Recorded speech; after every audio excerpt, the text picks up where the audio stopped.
please give a warm Iowa welcome to Miss Susan Sarandon. Should I hold it? Should I? Yeah, I can hold it. Thank you so much. I just want to clarify that I'm actually from New York.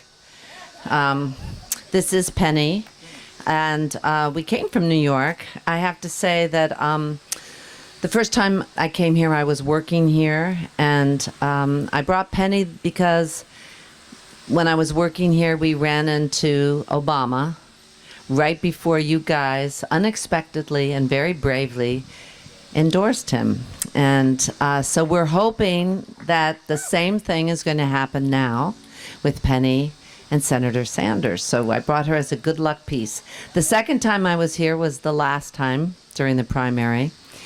And at that point, I got a chance to really spend some time in Iowa. And I went all across the state. And I have to say, you guys really moved me by the fact that you were so knowledgeable and the fact that you were so enthusiastic and passionate, and it made me fall in love with America all over again. This is what the country is about, and in talking to the people that I've talked to so far, in the women's groups that I've been to today, we all have the same problems. We all are terrified about what's happening to our environment. We all are aware of the crisis in terms of health care. I'm not going to go into all the details. The senator will go through much more brilliantly, but it's very clear in terms of economic justice, racial justice, social justice, health care, and especially the environment, that this is the make it or break it election. And we are looking to Iowa. This is such an important state. I'm heartened by the fact that so many people are on the ground knocking on doors and helping to give information that the mainstream media either is suppressing or corrupting or misrepresenting.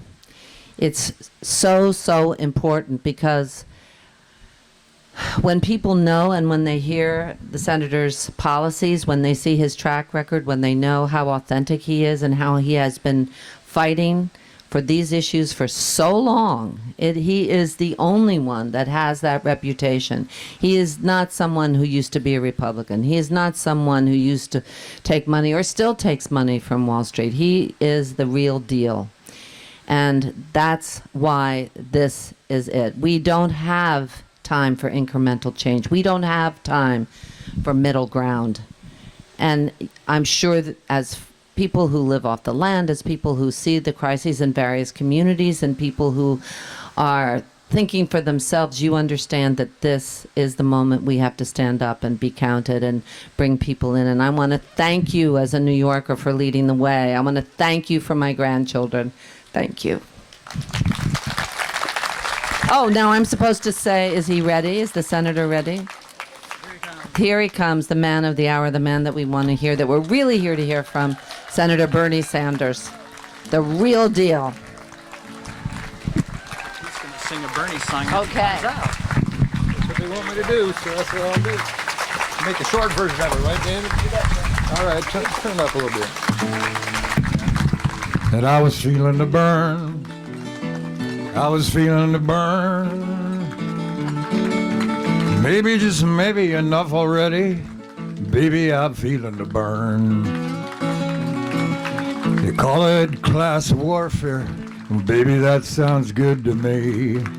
But the 1/10 of the 1%, man, they've been on a hell of a spree. We had the class to nicely ask for people's shoes, feeling the burn. I was feeling the burn. Maybe, just maybe, enough already. Baby, I'm feeling the burn. That is great. Hey, that's beautiful. Thank you so much.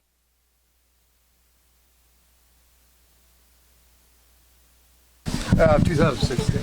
All right. It's still That is a beautiful song. All right. I think we'll put it on our social media. Hey, Dave. Delighted to be here. I want to thank everybody for coming. Let me introduce, we don't often get our whole family to hit the road together. I think many of you know Jane. Hi. Got both of my sons here. Lev, come on up. Levy. Lev. We got Dave. And the star of our show is Dylan, my grandson.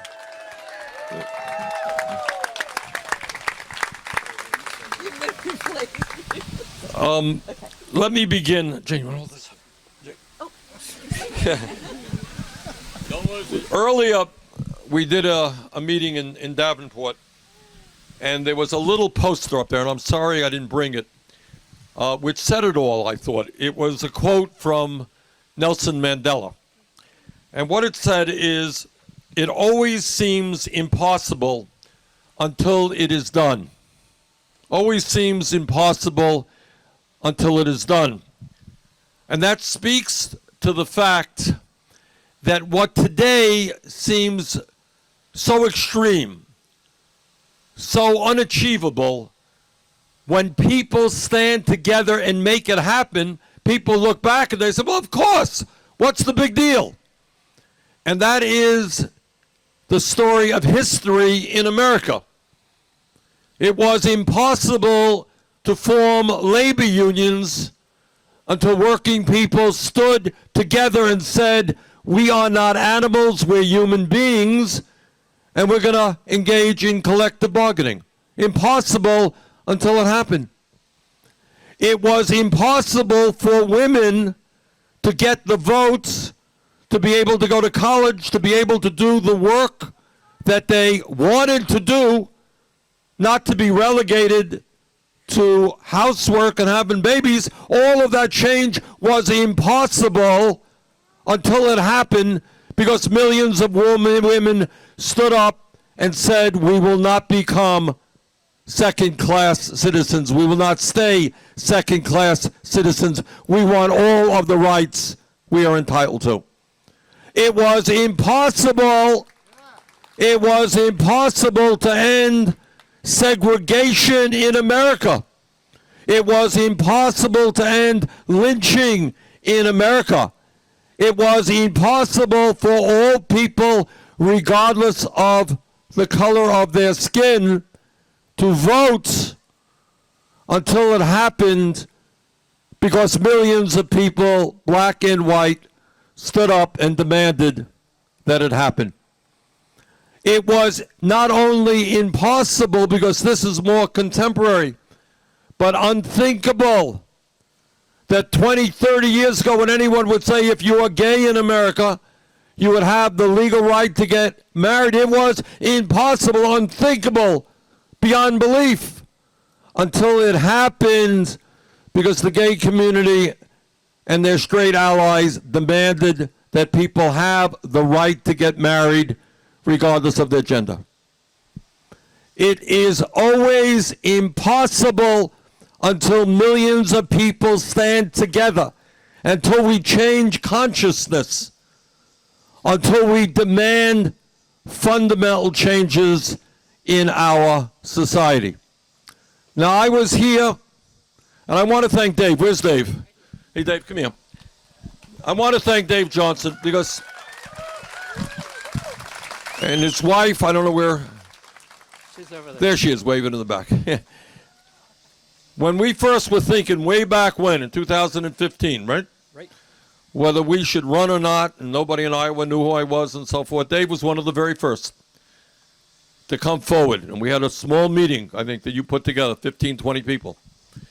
And I just wanted to thank Dave for telling me that we can come to Iowa, and it's not impossible that we could walk away with half of the delegates at the caucus. All right?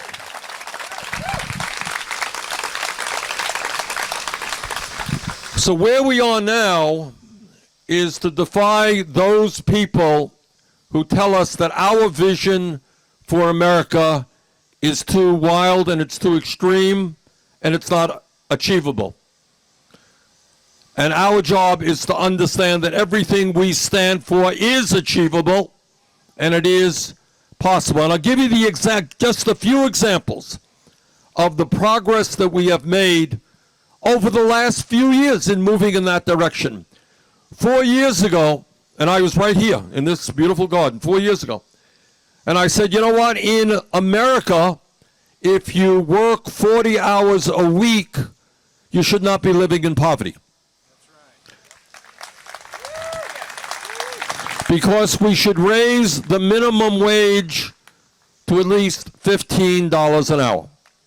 And we were criticized up and down in every national editorial board, paper, every editorial.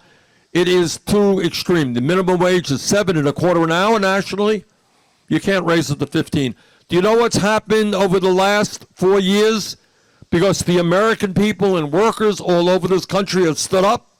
What's happened is that 7 states have now passed a $15 an hour minimum wage, and the U.S. House of Representatives last month. It was impossible, but you in Iowa helped make it happen. You were the first state in the country to say, you know what? That's not such a crazy idea. People need at least a decent minimum wage in order to have the dignity and the security that they are entitled to. Thank you, Iowa, for doing that. 4 years ago, we came here with another impossible idea. We said that maybe in America, when we talk about free public education, it's not good enough to talk about K through 12. We got to make public colleges and universities tuition free. Oh, Bernie, that's an impossible idea. You can't do that. Do you know what's happened over the last 4 years? In California, New York State, in Tennessee, all over the country, that is precisely the direction in which communities are moving. New York University Medical School is now tuition free. All right? What was impossible is now possible because we made it happen. 4 years ago, I was here and I said, you know, it seems pretty crazy to me. There we have millions of people who are struggling financially with huge student debt. For what crime did they commit? Because they wanted to get a higher education. Should they be oppressed financially decade after decade? Just saw a guy earlier this morning, Davenport, and he said, I'm worried they're going to garnish my Social Security checks in order to pay off my student debt. Can you believe that? This is not unusual. All right. 4 years ago, when we talked about addressing the crisis of student debt, it was just an unspeakable, impossible idea. All over America, that is exactly what people are talking about today. And when we are in the White House, we're going to cancel all student debt in America. And we're going to do that by imposing a tax on Wall Street speculation.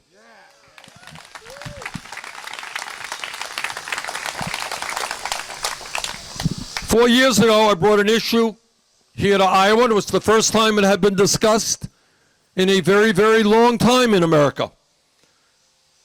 And I said, you know, it seems to me, and I think it seems to the American people, the people of Iowa, that health care is a human right, not a privilege.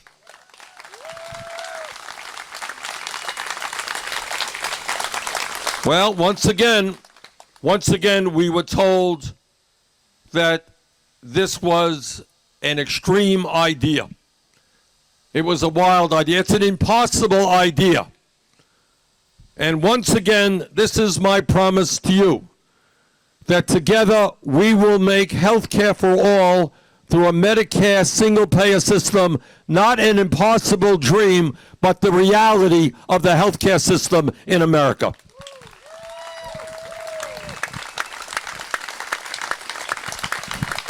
So I say all of that to tell you about some of the progress that we've made just over the last 4 years. And now we have to take our struggle to fruition. We made a good start, and now we got to take that ball over the goal line. And I want to say a word about health care. You are living in a nation today where the major function of the health care system is not to provide quality care to all, but it is to make billions of dollars in profit for the insurance companies and the drug companies. So today, the reality of our dysfunctional, irrational, and greedy healthcare system is that 87 million Americans, including many of you here, are uninsured or underinsured. Underinsured with high deductibles, high copayments, high premiums. Today in America, 30,000 people die every single year because they cannot afford to go to the doctor when they should. Unbelievably, today in America, 500,000 people go bankrupt because they have had cancer or heart disease or diabetes or some serious illness that they cannot afford to pay their outrageously high health care bills. And I want you to take a step back and think about it.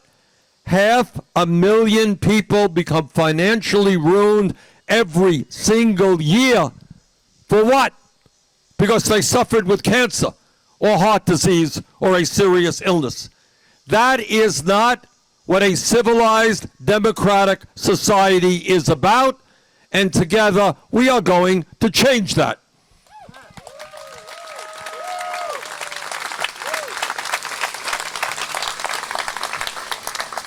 Now, while so many people are uninsured or underinsured, while we pay the highest prices in the world for prescription drugs, while 30,000 people die each year, while 500,000 people go bankrupt, there's another side of the coin.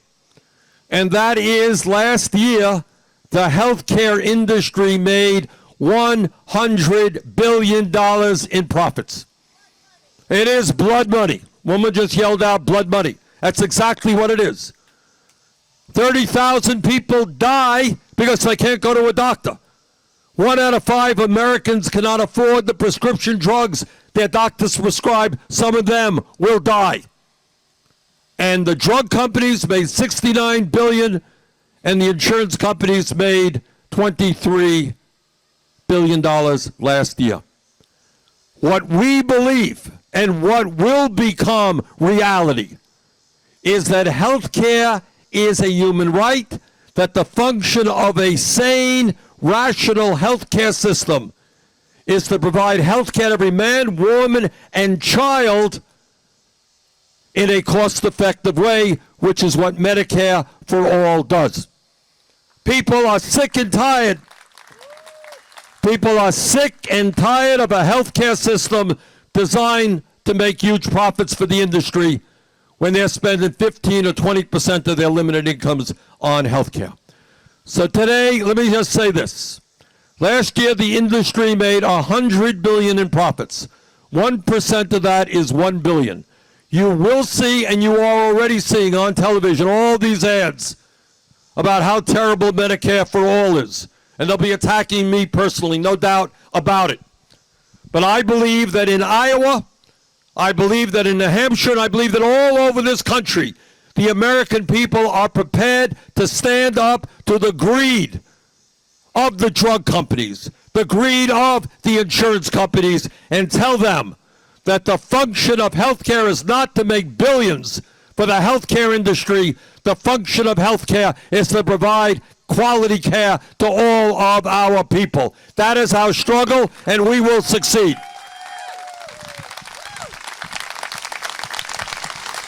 And people tell you that what we're talking about is complicated, it's disruptive. It ain't complicated, and it is not disruptive. Way back in 1965, was that 54 years ago, President Lyndon Johnson and the Democratic Congress had the guts to pass Medicare. And today, Medicare is by far the most popular health insurance program in America. All that we are trying to do are two things. Number one, we are going to expand Medicare to cover dental care, hearing aids, and eyeglasses. And number two, we are going to extend Medicare which is now for people 65. In year one, it goes down to 55. Doesn't seem so complicated to me. You know, a lot less complicated than these 180-page bills, you know, that come in 10 years or whatever they come in. Very simple procedure. First year we go to 55, then we go to 45, then we go to 35. We cover every man, woman, and child. Okay? And for, I suspect, everybody here today, and the vast majority of the people, the amount of money you will be paying on health care under Medicare for all will be significantly less than it is today. Right now, we are spending twice as much per person as the people in Canada.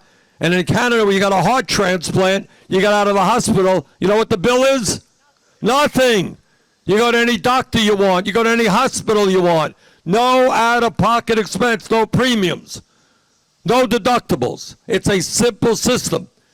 And people are sick and tired of having their doctors and their nurses having to check with the insurance companies of whether they could do this procedure or whether they could do that procedure. People are sick and tired of arguing with insurance companies over the phone about whether they're covered for this procedure or that procedure.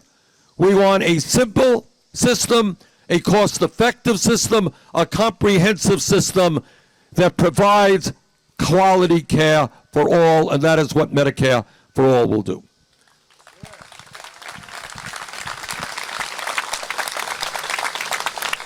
A couple of more issues I just want to say a word on. And that is, one can never and must never forget that when Donald Trump tells us that climate change is a hoax, Donald Trump is dangerously, dangerously wrong. And all of you know, and this is going to impact agriculture here in Iowa and around the world. It's going to impact our way of life all over the world. Scientists tell us that we have less than 12 years to transform our energy system away from fossil fuel and into energy efficiency and sustainable energy, or there will be irreparable damage done to our planet. Irreparable damage. That means your kids and your grandchildren will likely be living in a nation and in a world which will become increasingly unhealthy, increasingly uninhabitable, with more drought, more floods, more rising sea levels, more acidification of the ocean, more migrations of people in search of water and land that they can till. We have a moral responsibility to lead the world on this issue. And as your president, my job will be not to deny the reality of climate change, but to bring the countries of the world together to fight our common enemy. Now, I have a dream. You know, I got a dream out there that maybe it's unachievable. I don't know.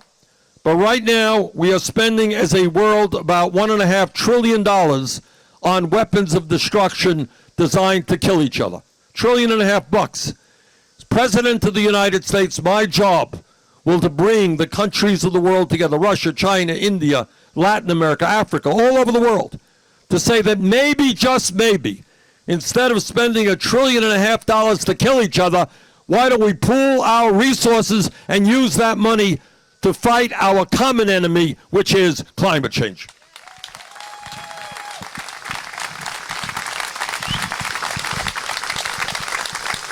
So we have got a lot of work in front of us. Obviously, our first task is to make sure that we defeat the most dangerous president in the history of this country. And I have a feeling that there are a lot of people in Iowa, even conservatives, even Republicans, who understand that there is something wrong when we have a president who, among other attributes, is a pathological liar. All right, we try to set, all of us as parents, try to become an example for our kids. And the example that we want to show in America is that we have leadership which is honest. You may disagree with that leadership, but not leadership which is lying every single day, not leadership which is racist or sexist or xenophobic or homophobic or religiously bigoted. That's not asking, that's a pretty low bar, but I think we should achieve at least that. So we have here,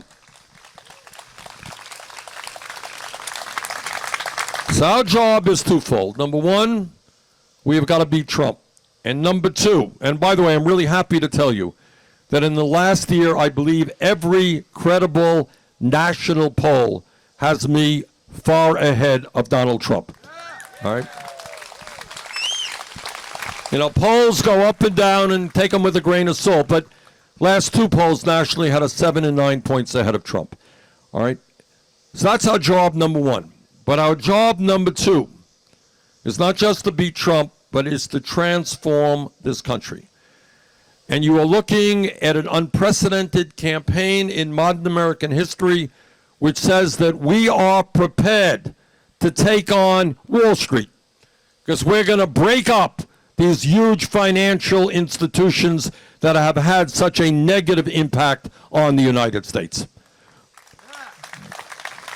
We are going to take on the insurance industry and move health care to Medicare for all.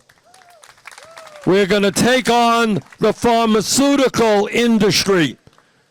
And not only are we going to lower drug prices in America on the Medicare for all, nobody pays more than $200 a year in cost for the medicine they need. Whether they like it or not, we're going to be taking on the fossil fuel industry because we cannot allow their short-term profits to destroy this planet.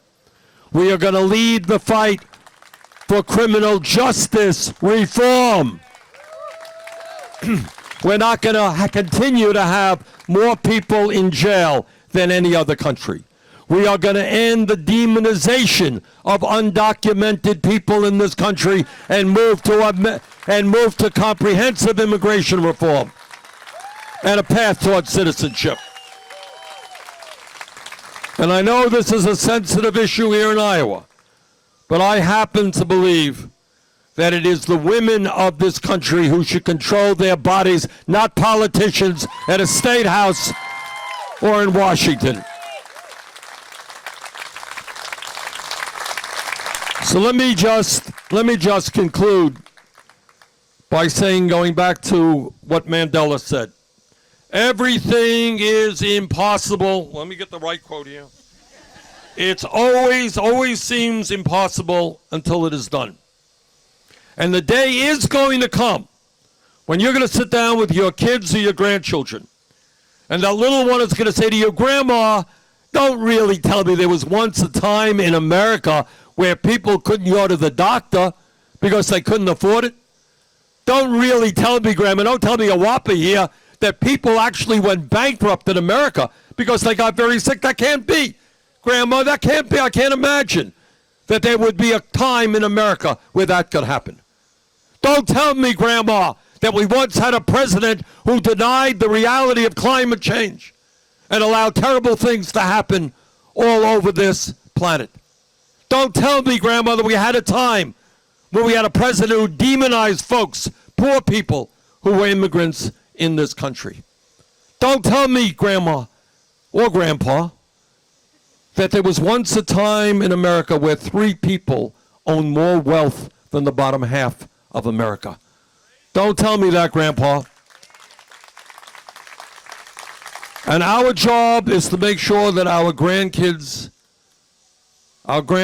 ask us those questions, because we are going to transform this country. But to do it, Frederick Douglass, the great abolitionist, said something. I'm paraphrasing him now. And what he said is that progress never takes place without struggle.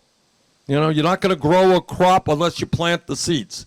And anyone who thinks we can do all these wonderful things without taking on powerful special interest just does not know how politics works. So I need your help to win the Democratic nomination We need your help to defeat Trump, but we need your help to do something else.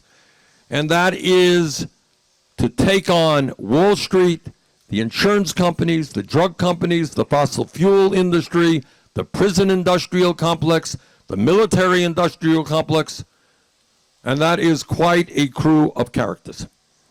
All right, that's what we're up against. Are you prepared to go forward to help us transform this country? All right, that's what it's about. And we can't sit it out. The stakes are too high. So let us go forward. Let us win here in Iowa. And I want to thank our Iowa team and Dave and all the other folks who have made this event possible. We got a great team. We got just a tremendous grassroots organization. You know, and we're going to win here in Iowa. We're going to run TV ads and radio ads and all these other things. All right, we're going to waste a lot of money doing that. But at the end of the day, the way you win in a state like Iowa or Vermont is you knock on doors and you talk to your coworkers, your family, and your friends, and you drag them out to the caucus. That's how we win, and that's how we will win. So thank you all very much for the support you've given us.